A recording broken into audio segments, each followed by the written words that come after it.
10. Que garotinho mais fofo. Botinha nos pés e sorrisinho assassino. O nome Calígula lhes diz alguma coisa, queridos leitores? Se não, considerem-se pessoas de sorte. Por toda a cisterna, dríades de cactos dispararam seus espinhos.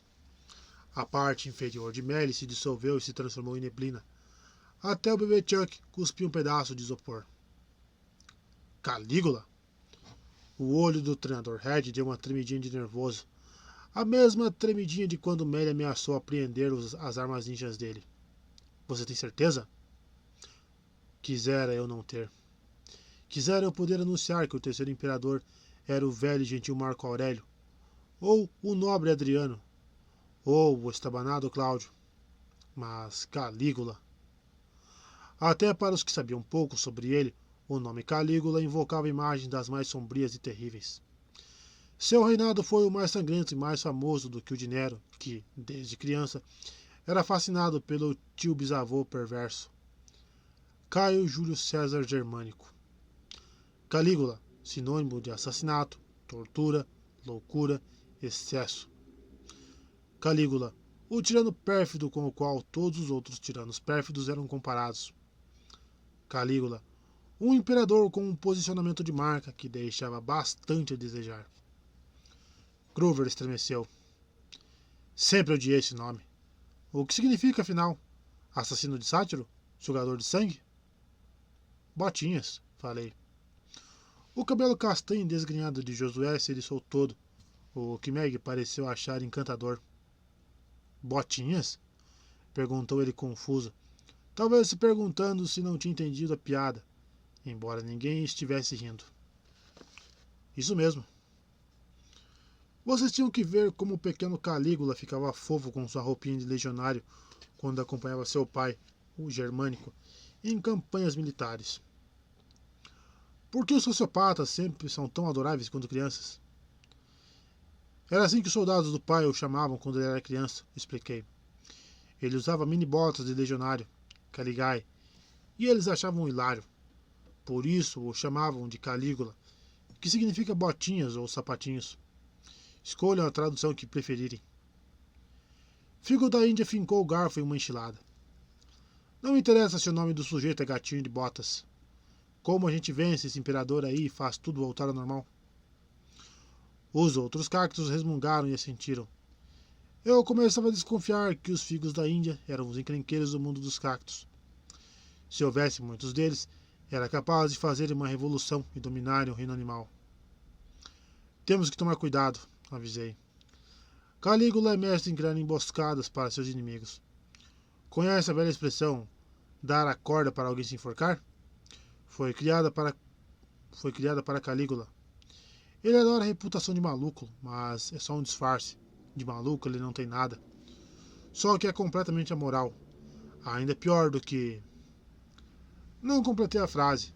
Estava prestes a dizer pior do que Nero, mas não tinha coragem de fazer uma declaração dessa na frente de Meg, cuja infância inteira foi envenenada por Nero e por seu alter ego, besta. Cuidado, Meg, ele sempre dizia. Não se comporte mal, ou vai acordar o besta. Eu amo muito você, mas o besta... Bom, eu odiaria ver você fazer alguma coisa errada e se machucar. Como quantificar tamanha maldade? Enfim, concluí. Calígula é inteligente, paciente e paranoico. Se esse labirinto de fogo for alguma armadilha elaborada, parte de algum plano maior do imperador, não vai ser fácil destruí-lo. Vencê-lo ou até mesmo encontrá-lo vai ser um desafio. Fiquei tentado a acrescentar. Talvez a gente não queira encontrá-lo. Talvez a gente só devesse fugir. Isso não funcionaria para as dríades. Elas estavam literalmente enraizadas na terra em que cresciam. Transplantes como Reba eram raros. Poucos espíritos da natureza podiam sobreviver sendo invasados e transportados para um novo ecossistema. Mesmo que a maioria das dríades conseguisse fugir das chamas, milhares de outras ficariam e morreriam queimadas. Se metade das coisas que eu ouvi sobre Calígula forem verdade, disse Grover aterrorizado. Ele fez uma pausa, provavelmente se dando conta de que todos no recinto o encaravam com receio, avaliando as reações do sátiro para decidirem quanto deveriam se desesperar. Eu só sabia que estar numa sala cheia de cactos histéricos gritando e correndo de um lado para o outro não era uma ideia que me agradava muito. Felizmente, Groover manteve a calma. Ninguém é invencível, declarou ele. Nem os titãs, nem os gigantes, nem os deuses, e definitivamente não um imperador romano chamado Botinhas. Esse cara está fazendo o sul da Califórnia murchar e morrer. Está por trás das cercas, dos calor, dos incêndios. Nós temos que encontrar uma forma de detê-lo. Apolo, como Calígula morreu da primeira vez? Tentei lembrar. Como sempre, meu cérebro de disco rígido mortal estava cheio de buracos, mas me veio à mente um túnel escuro cheio de guardas pretorianos em volta do imperador, as facas brilhando e cintilando de sangue. Os guardas dele o mataram, falei, o que com certeza o deixou ainda mais paranoico. Macro mencionou que o imperador vivia mudando os membros da sua guarda pessoal. Primeiro, autômatos substituíram os pretores. Depois, ele os substituiu pelos mercenários e pelas estriges. E orelhudos? Não sei o que isso quer dizer. Uma das dríades bufou indignada. Deduzi que era chola, porque parecia um cacto chola, com cabelo branco ralo, barbinha branca e olheiras grandes cobertas de espinhos. Nenhuma pessoa orelhuda decente trabalharia para um vilão desses. E quais são as outras fraquezas do imperador? Ele tem que ter alguma. Exatamente, disse Sandorhead. Ele tem medo de bots? É alérgico à seiva de cacto? Perguntou a Aloe Vera esperançosa. Não que eu saiba, falei. As dríades pareceram decepcionadas. Você disse que recebeu uma profecia indiana, não foi? Perguntou Josué. Há alguma pista nela? O tom dele era cético, o que eu compreendia. Uma profecia de um oráculo indiana não tinha o mesmo impacto de uma obtida em Delfos. Eu tenho que encontrar o Palácio Ocidental, expliquei. Lá deve ser o esconderijo de Calígula. Ninguém sabe onde fica isso, resmungou Fig. Talvez eu estivesse imaginando coisas, mas pensei ter visto Melly e Gleason se entreolharem tensos. Esperei que dissesse alguma coisa, mas eles não deram um pio. Segundo a profecia, continuei, eu também tenho que arrancar os ditos do falante de palavras cruzadas. Acho que isso quer dizer que preciso libertar a Sibila de Eritreia do controle do imperador. Essa Sibila gosta de palavras cruzadas? Perguntou Reba. Eu gosto. O oráculo dava suas pistas em forma de enigmas, expliquei, como palavras cruzadas, ou acrósticos. A profecia também fala sobre Groover nos trazer aqui e sobre um monte de coisas terríveis que vão acontecer no acampamento Júpiter nos próximos dias. Na lua nova, murmurou Leg, que vai acontecer logo, logo. Pois é. Tentei conter minha irritação. Parecia que me achava que eu tinha que estar em dois lugares ao mesmo tempo, o que não seria problema para Apolo, o deus. Como Lester, o humano, eu mal conseguia estar no mesmo lugar na hora que devia. Tem outro verso, lembrou Groover, percorrendo o caminho com as botas inimigas. Será que isso tem algo a ver com as botinhas de Calígula? Imaginei meus pés enormes de adolescentes enfiados em sandálias de couro pequeninas. Meus dedos começaram a latejar. Espero que não, falei. Mas se conseguirmos libertar a Sibila do labirinto, tenho certeza de que ela nos ajudaria. Seria ótimo receber algumas orientações antes de confrontar Calígula pessoalmente. Outras coisas que seriam ótimas no momento: ter de volta meus poderes divinos, colocar o departamento de armas de fogo inteiro da maluquice militar do Macro nas mãos de um exército semideus, receber uma carta de desculpas de meu pai prometendo nunca mais me transformar em humano e tomar um banho. Mas, como dizem, tudo isso é impossível aos olhos de Zeus, então eu não estava em posição de escolher nada. Isso nos leva para onde começamos, disse Josué. Você precisa libertar o oráculo, nós precisamos que o fogo acabe. Para fazer isso, temos que entrar no labirinto, mas ninguém sabe como. Gleason Red limpou a garganta. Talvez alguém saiba. Nunca na história tantos cactos encararam um sátiro. Shola coçou a barba branca. E quem é esse alguém? Red se virou para a esposa como quem diz: é com você, querida. Melly passou alguns microsegundos refletindo sobre o céu da noite e possivelmente sobre sua vida de solteira. A maioria de vocês sabe que estávamos morando com os McLean, disse ela. A família de Piper McLean, expliquei, filha de Afrodite. Eu me lembrava dela, uma das 7 semideusas que navegaram no Argo 2. Na verdade, estava cogitando seriamente fazer uma visitinha a ela e ao namorado, Jason Grace, que moravam no sul da Califórnia, para ver se eles tinham interesse em derrotar o Imperador e libertar o Oráculo por mim. Opa, ignore o que eu disse. Me confundi. O que eu quis dizer foi, é claro, que eu cogitava seriamente pedir a ajuda deles para fazer essas coisas. Melly assentiu. Eu era assistente pessoal do Sr. McLean. Gleason ficava cuidando de Chuck em tempo integral e fazia um ótimo trabalho. Eu era um paizão, não era? Disse Gleason, dando a corrente do nunchaku ao filho, que imediatamente começou a mordê-la. Até que deu tudo errado, disse Melly com um suspiro. Como assim? Perguntou Meg.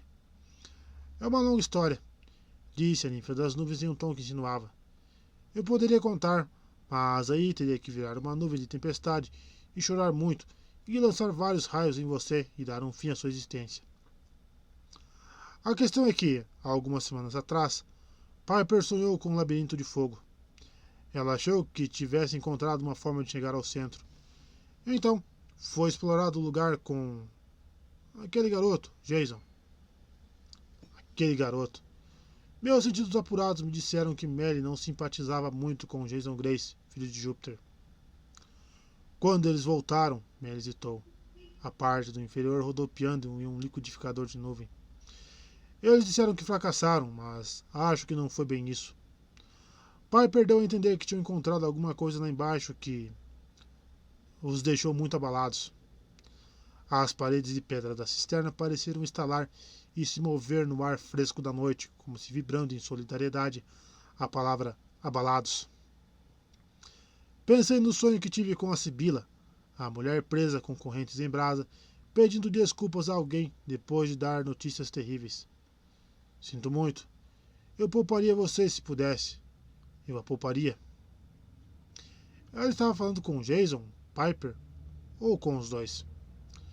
Se era isso, e eles realmente encontraram o oráculo? Precisamos falar com esses semideuses, concluí. Melly baixou a cabeça. Não posso levar você lá. Voltar partiria meu coração. Red passou o bebê Chuck para o outro braço. Talvez eu pudesse. Melly fuzilou o marido com um olhar. Eu também não posso ir, murmurou Red. Eu levo você, ofereceu Groover, embora parecesse mais exausto do que nunca. Sei onde os McLean moram, mas podemos esperar até de manhã? Uma sensação de alívio tomou conta das dríades ali presentes. Seus espinhos relaxaram. A clorofila voltou à pele delas. Groover não podia ter solucionado os problemas delas, mas lhes deu esperança, ou pelo menos a sugestão de alguma coisa poderia ser feita. Observei o círculo laranja no céu acima da cisterna. Pensei nos incêndios ardendo ao oeste e no que poderia estar acontecendo ao norte, no acampamento Júpiter. Sentado no fundo de um poço em Palm Springs, sem poder ajudar os semideuses romanos, sem saber o que estava acontecendo com eles, eu me solidarizava com as dríades, presas em um lugar, assistindo com desespero aos incêndios descontrolados, cada vez mais próximos. Eu não queria destruir as novas esperanças das dríades, mas fui obrigado a dizer. Tem mais. O santuário de vocês pode estar correndo perigo. Contei a elas o que Incitatus dissera a Calígula por telefone. E não, eu nunca pensei que um dia relataria uma conversa entre um cavalo falante e um imperador romano morto. A aloe vera estremeceu e vários espinhos triangulares medicinais balançaram em seu cabelo. Como eles conhecem a Itális? Ninguém nunca arranjou problema com a gente aqui. Grover fez uma careta. Não sei, pessoal. Mas o cavalo pareceu dar a entender que foi Calígula quem destruiu este lugar anos atrás. Ele disse alguma coisa do tipo: sei que você acha que cuidou de tudo, mas o lugar ainda é perigoso. O rosto bronzeado de Josué ficou ainda mais sombrio. Não faz sentido. Nem a gente sabe o que existia aqui antes. Uma casa, disse Meg. Uma casa enorme sobre palafitas. Essas cisternas eram colunas de sustentação, resfriamento geotérmico, abastecimento de água. As dríades se eriçaram novamente, mas não disseram nada, esperando que Meg continuasse. Ela tirou os pés da água e se encolheu toda, o que a deixou ainda mais parecida com um esquilo nervoso pronto para fugir. Então me dei conta de que, assim que chegamos, Meg quis ir embora e disse que aquele lugar não era seguro. Lembrei um verso da profecia que ainda não tínhamos discutido. A filha de Deméter encontra raízes antigas. Meg, falei com o máximo de delicadeza que consegui reunir. Como você conhece esse lugar? Seu rosto assumiu um ar ao mesmo tempo tenso e desafiador, como se ela não soubesse ao certo se deveria cair no choro ou me dar um soco. Aqui era minha casa, disse ela. Meu pai construiu a Itales.